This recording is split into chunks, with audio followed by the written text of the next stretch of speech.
السلام عليكم، معاكم منال عبد المنعم. ازيكم يا حلوين؟ عاملين ايه؟ يا رب تكونوا كلكم بألف خير. النهارده ان شاء الله جايه لكم فيديو جديد ان شاء الله يعجبكم. بس قبل ما ندخل على الفيديو حابه افكركم يا ريت ما تنسوش اللايك، وكمان ما تنسوش تشتركوا في قناتي على اليوتيوب وتفعلوا الجرس عشان كل جديد اعمله يوصلكم، وكمان تعملي شير لكل فيديو وانزله. بحبكم في الله، اجمل واحلى اخوات في الدنيا. يلا نبدأ ونقول بسم الله الرحمن الرحيم، وكمان نصلي على الرسول عشان ربنا يبارك لينا في كل حاجة بنعملها. يلا نبدأ ونقول بسم الله الرحمن الرحيم. النهارده بقى يا بنات الروتين بتاعنا كده ان شاء الله روتين قوي كده، هتتشجعي منه كده وتقومي تخلصي كل اللي وراكي. بس دايما كده وانت بتعملي اي حاجة سمي الله وصلي على الرسول عشان ربنا يبارك لك في اليوم بتاعك وتخلصي كل اللي وراكي ان شاء الله. الحاجه بقى يا بنات عملتها في يومي، العلب دي كانت عندي في الفريزر، طلعتها كده وجبت طبعا بوله وقلت هحطهم كده في البوله على ما اخلص بقى تنظيف الشقه. والحاجات اللي هتشوفوها معايا يكون يعني القشطه دي فكت، ابتدي اضربها كده واعملها زبده.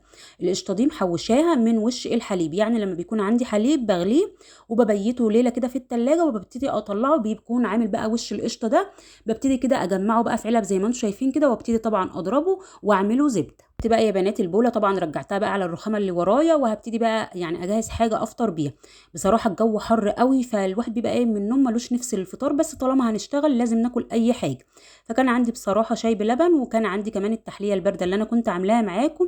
عايزه اقول لكم يا بنات طعمها حلو ومغذيه على فكره، لان طبعا فيها حليب وكمان فيها بسكوت وفيها جيلي.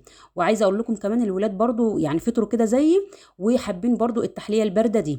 المهم بقى ان ده الفطار بتاعي، ربنا يديمها عليا نعمه، اللهم امين يا رب العالمين. فطرت بقى ودخلت نظفت الشقه مع نفسي. طبعا بقى احنا لسه منظفين ومخلين الدنيا زي الفل، فنظفت الشقه كده مع نفسي بقى. وبعد كده طبعا دخلت المطبخ. في البدايه خالص يا بنات كان عندي بصراحه خضار وغسلته انا كده مع نفسي وحطيته على الصينيه.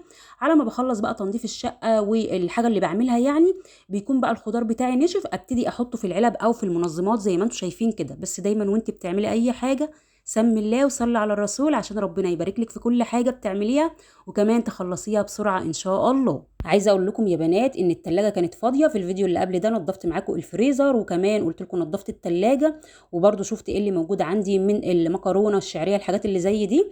عشان طبعا قلت لكم يا بنات ان انا هخرج اجيب طبعا خضار، وكمان هجيب برده حاجات من السوبر ماركت. اللهم لك الحمد، ربنا يديم علينا نعمه، اللهم امين يا رب العالمين، ويملى بيوتنا بالخير امين يا رب العالمين. فكان عندي بقى من الخضار فلفل زي ما انتم شايفين يا بنات، وعندي كمان خيار، وعندي الفلفل اللي هو الرومي، وعندي كمان طماطم. عايزه اقول لكم يا بنات ان طبعا انا فرشت مناديل في العلب او المنظمات، والمنظمات دي بتبقى نظيفه. لو مش حابه تفرشي مناديل ممكن تخصصي فوط. الفوط دي او المناديل اللي هتحطيها يا بنات في العلب بتاعتك او المنظمات دي بتخلي الخضار لو في اي ميه كده طبعا تشربها وما تخليش الخضار يبوظ بسرعه. فزي ما انتم شايفين بقى كنت جايبه خيار وفلفل، وكمان جايبه بتنجان وطماطم. هرص بقى كل حاجه زي ما انتم شايفين، وكمان برضو كنت جايبه فاكهه.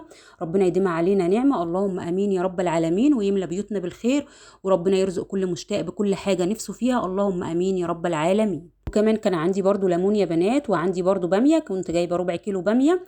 بس الباميه طبعا بقى يعني انا غسلتها وبسيبها تصفي كده، وببتدي بقى يعني انضفها بقى وابتدي ادخلها الفريزر، لان طبعا الجو حر ما بحبش بصراحه اسيب يعني الخضار زي باميه زي كوسه زي الحاجات دي وقت طويل في التلاجة، عشان طبعا ما تبص بسرعه. هنا بقى اقول لكم بقى الليمون بحب اجيبه اخضر زي ما انتم شايفين كده، لانه بيقعد وقت طويل جدا جدا لما بيكون اخضر يا بنات. بحب بصراحه اجيبه كده وبيقعد بقى يعني عايزه اقول لكم ممكن يقعد اكتر من شهر عندي. طبعا بقى حطيته في العلبه، بس ما كنتش غاسله الليمون، يعني الخضار كله كنت غاسلاه لكن الليمون يا بنات ما كنتش غاسلاه، يا دوبك مسحته كده. وهجيب برده الباميه كنت غاسلاها ومنضفاها، وهحطها برده عشان لو فيها اي ميه. وبعد كده بقى هبتدي انا اعملها مع نفسي واحطها في كيس وادخلها على التفريز. يا بنات لما بكون جايبه خضار كتير ما بحبش اغسله، يعني بكتفي كده ان انا امسح. لكن الخضار بتاعي مش كتير، وبصراحه في الصيف ما بجيبش خضار كتير، يعني بجيبه كده مثلا يكفيني اسبوع، وبعد كده مش مشكله اخرج تاني اجيب، لان الجو حر والحاجه بتبوظ بسرعه. خلاص بقى رصيت كل حاجتي زي ما انتم شايفين، وكنت برده كان عندي تفاح يا بنات وعنب برده كنت غسلاه، وهبتدي برده احطه في الاطباق بتاعته واحطه في التلاجة عشان لو الولاد يعني عايزوا ياكلوا منه يكون برده نضيف وزي الفل. خلاص بقى رصيت الخضار زي ما انتم شايفين، وعندي التلاجة نضيفه، هبتدي بقى ارص فيها المنظمات. وبعد كده بقى هجيب طبعا الفاكهه اللي انا غسلاها، عندي تفاح وعندي عنب، ربنا يديمها عليا نعمه، اللهم امين يا رب العالمين. بحطهم برده في الاطباق زي ما انتم شايفين كده يا بنات، وادخلهم مع التلاجة، لان بصراحه الجو حر جدا جدا، ما ينفعش ان احنا نحط اي حاجه بره. يعني في الشتاء ممكن نحط الحاجه دي على الرخامه مفيش اي مشكله، لكن الجو بصراحه حر فحرام طبعا تكوني جايبه الحاجه غاليه وتسيبيها بره كده على الرخامه تبوظ. بس دايما كده وانت بتعملي اي حاجه سمي الله وصلي على الرسول عشان ربنا يبارك لك في اليوم بتاعك وتخلصي كل اللي وراكي ان شاء الله. صراحه يا بنات انا في اليوم ده تعبت جدا، لان طبعا رصيت الحاجه زي ما انتم شايفين، وكمان خرجت برضو رحت السوبر ماركت وهرص برضو الحاجه اللي هجيبها من السوبر ماركت، لان الجو حر بصراحه ما ينفعش ان احنا نجيب حاجه ونسيبها. المهم كده وانت بتعملي اي حاجه سمي الله وصلي على الرسول عشان ربنا يبارك لك في كل حاجه بتعمليها ان شاء الله. قلت بقى يا بنات كده قبل ما اجهز الغدا اعمل كيكايه للولاد. انا هعمل غدا سهل وبسيط بس مش هشاركه معاكم، ولكن هوريكم انا عملت غدا ايه. فقلت اعمل بقى كيكايه للولاد كده مقاديرها بسيطه وسهله. عندي 4 بيضات، وعندي كمان كوبايه وربع من السكر، لو حابه تحط كوبايه بس مفيش اي مشكله، وعندي طبعا فانيليا، وعندي كمان كوبايتين ونص من الدقيق يكونوا منخولين وعليهم رشه من الملح، وكوبايه حليب، وكوبايه الا ربع من الزيت، ومعلقه كبيره من البيكنج باودر. هبتدي بقى انزل بالبيض زي ما شفتوا كده يا بنات والسكر، اضربهم كويس مع الفانيليا ومعلقه من الخل كمان، وبعد كده بقى هنزل بالحليب وكمان الزيت. عايزه اقول لكم بقى على حاجه يا بنات، طبعا لو عايزه الكيكه بتاعتك تبقى حلوه ومظبوطه لازم المقادير بتاعتها تكون بدرجه حراره المطبخ، يعني البيض والحليب الحاجات دي ما تكونش طالعه من التلاجة وتشتغلي بيها، لا خليها بدرجه حراره المطبخ وبعد كده اشتغلي فيها.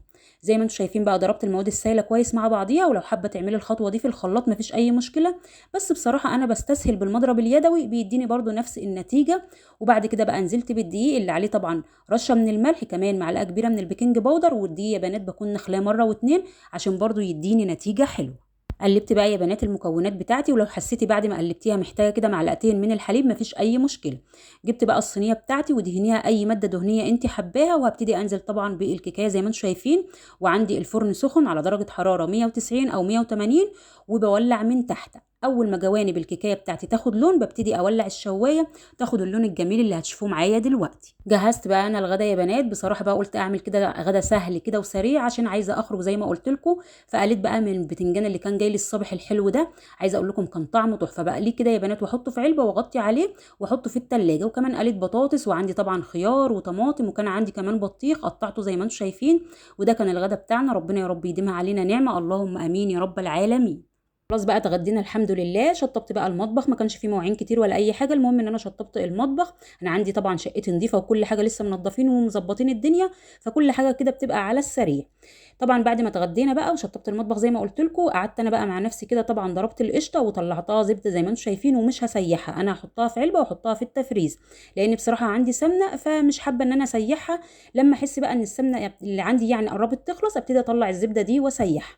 طبعا بقى الحليب او الشرش اللي بيطلع من القشطه اوعي ترميه، ده بيبقى كنز، حطيه في علبه وحطيه في الفريزر وطلعيه بقى لاي معجنات. انا بعمل كده بصراحه بيبقى حلو قوي، بيخلي المعجنات حلوه قوي قوي.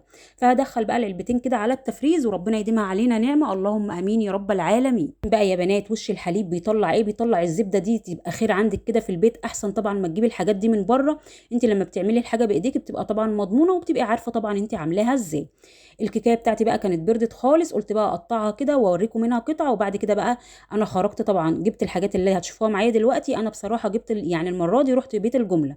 وعايزه اقول لكم يا بنات يا ريتني ما رحت، ليه؟ لان النور كان قاطع، فقعدت كده يجي ساعه على ما النور جه، وبعد كده بقى جبت حاجتي. طبعا اللهم لك الحمد انا ما كنتش هجيب حاجات كتير، لاني بصراحه عندي برضو حاجات في ظرفه الخزين، وكمان مش حابه ان انا اجيب حاجات كتير، لان زي ما قلت لكم يا بنات الجو حر بصراحه، فما بحبش بقى اجيب حاجات تقعد وقت عندي والجو حر تبوظ مني، حرام. حاجه بتبقى جايه بفلوس فحرام ان احنا نجيب حاجه كتيره طالما الجو حر.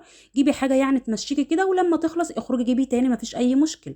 انا بقى يا بنات كنت بقول لكم ان الكيكه لما بتبرد خالص بقطعها قطع وببتدي احطها في علبه واغطي عليها، عشان طبعا لو سبتها كده مش متغطيه ممكن طبعا تنشف.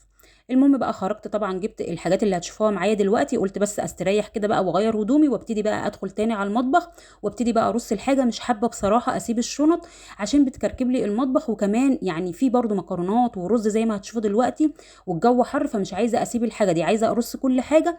انا عندي طبعا البرطمانات غسلاها، وعندي كمان ظرفه الخزين نضيفه، فكل اللي هعمله ان انا هرص الحاجه قدامكم دلوقتي. بس دايما كده وانت بتعملي اي حاجه سمي الله وصلي على الرسول عشان ربنا يبارك لك في كل حاجه بتعمليها وتخلصيها بسرعه ان شاء الله.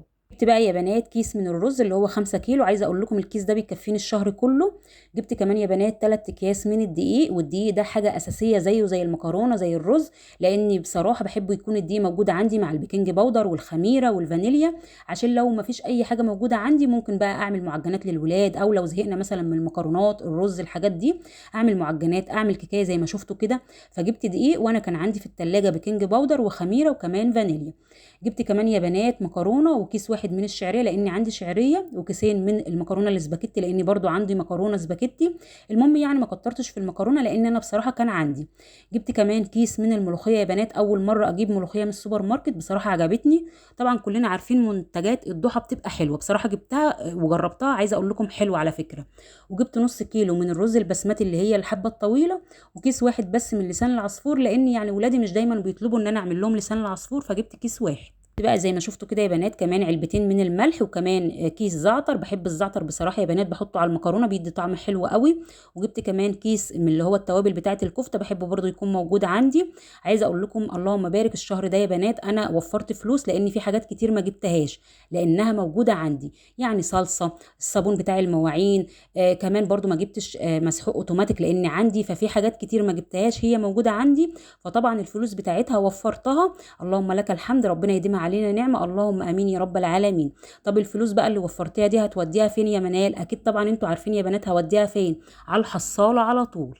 يعني بحاول يا بنات كده من وقت للتاني اي قرش يتوفر ليا بقى من مشتريات الشهر او مشتريات كده بجيبها للبيت بحطها في الحصاله، وطبعا ان شاء الله ربنا يعود علينا الايام بخير، اللهم امين يا رب العالمين.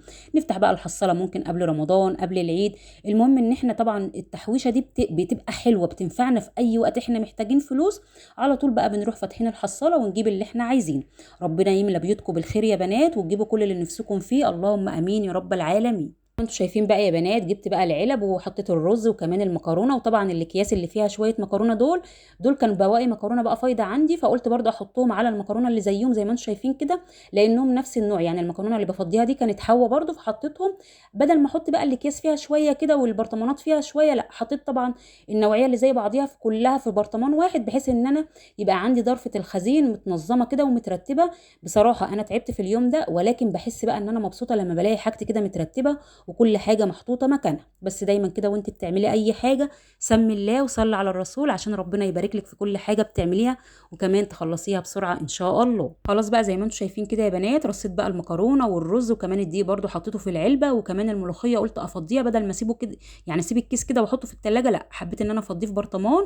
والدقيق يا بنات والملوخيه بحب بصراحه احطهم في التلاجة. والمكرونه بقى زي ما انتم شايفين رصيتها في العلب بتاعتها، وبعد بقى ما خلصت شايفين الكيس قد ايه طالعه.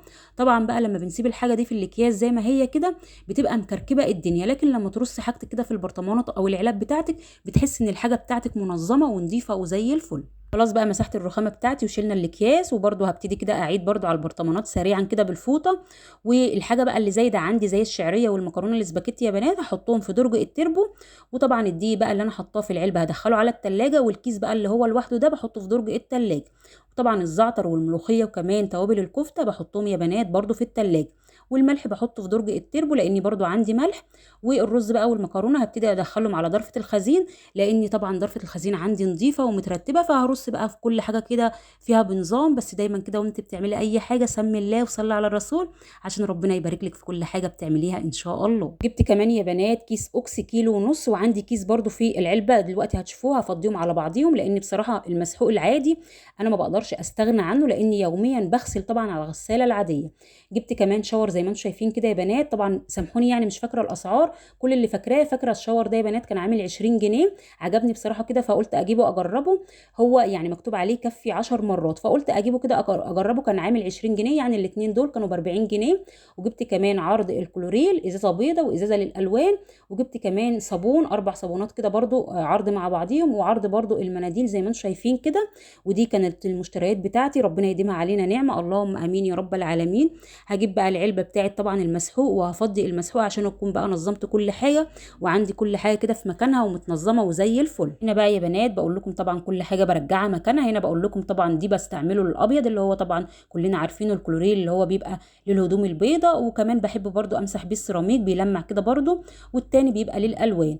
هنا بقى ده كيس المسحوق اللي كان عندي، فطبعا الجديد اللي انا جايباه جديد هحطه تحت، واللي كان موجود عندي هو اللي هحطه فوق. وما شاء الله برضو عندي كميه من المسحوق العادي برضو حلوه هتكفيني وقت طويل ان شاء الله.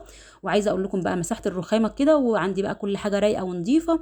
وبما اني بقى عندي فاكهه تفاح وعنب، قلت بقى كده اقدم للولاد واقعد بقى استريح، لاني بصراحه كنت هلكت. ولحد هنا احبابي الفيديو بتاعي هيكون خلص.